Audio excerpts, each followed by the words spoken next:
In our last session, we mended the cracks in our own vessels through radical self-love. We learned that to love the self is to love the Creator. But the law of one does not stop at the edge of your own skin. It carries us across the threshold into the world of the other self. When we look at a friend, a stranger, or even an adversary, our eyes usually see a separate entity, someone with different motives, different flaws, and a different history. But the law of one offers a more profound reality: there is no other. There is only the infinite Creator experiencing itself through an infinite variety of masks. This brings us to our recurring practice, the perspective shift. Imagine a typical conflict. Perhaps a partner forgets a promise, or a colleague takes credit for your work. Your ego immediately builds a wall of judgment. You are right, and they are wrong. Now, let's apply the perspective shift. View this conflict not as a battle between two people, but as a conversation between two parts of the same body. If your left hand accidentally scratches your right arm, the arm does not spend its life hating the hand. It recognizes the hand as part of itself. In this light, conflict is not a mistake, it is a catalyst for growth. It is the friction required to polish the diamond of your soul. When you transcend judgment, you stop asking how could they do this to me? And start asking what is this part of myself trying to teach me about love? Moving from intellectual understanding to love in action requires a bridge, the compassion bridge. This is the practice of radical empathy, especially during difficult conversations. When we are in the heat of a disagreement, our defensive density rises. We stop listening and start preparing our rebuttal. To build the compassion bridge, we must practice the 3 breaths of the other self. Before you respond to a provocation, take 3 silent breaths. On the first breath, acknowledge your own pain. On the second, acknowledge the pain of the person standing before you. On the third, acknowledge the shared divinity that unites you both.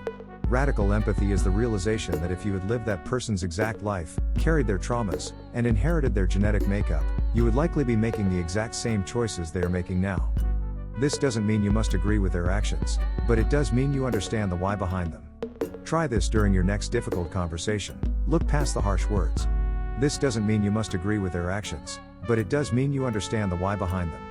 Try this during your next difficult conversation. Look past the harsh words. Look into the eyes of the other self and mentally repeat the phrase, I am you, experiencing yourself through a different lens. This simple internal shift collapses the distance between you. It turns a battlefield into a sanctuary. When you approach another self with the intent to understand rather than the intent to defeat, the energy in the room shifts. You are no longer 2 egos clashing, you are 2 souls remembering their origin. A common fear on this path is that by loving everyone unconditionally, we might lose ourselves or become a doormat. However, the law of one teaches that true love is not a weakness, but the highest form of strength.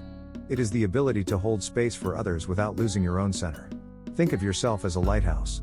The lighthouse doesn't run out into the water to save every ship, it stays grounded on the rock and radiates light. It doesn't judge the ships for being lost in the storm, it simply provides the frequency they need to find their way home. Radiating unconditional love means you offer the green ray energy of the heart to everyone.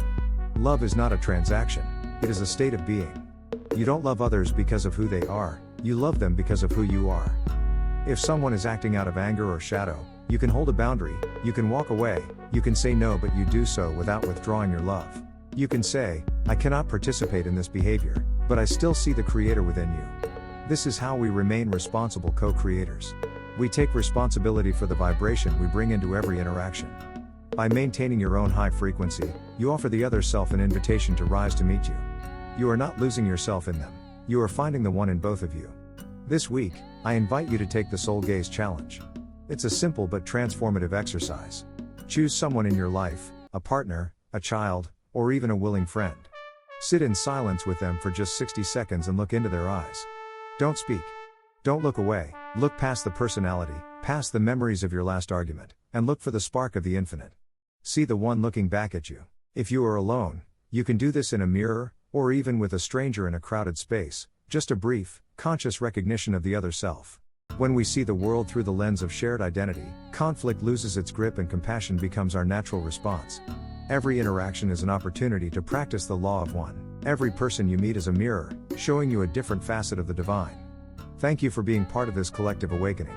If this message resonated with you, please like, subscribe, and share it. In our next episode, we'll expand our circle even further, moving from human relationships to the natural world and nature's frequency, embracing the natural world.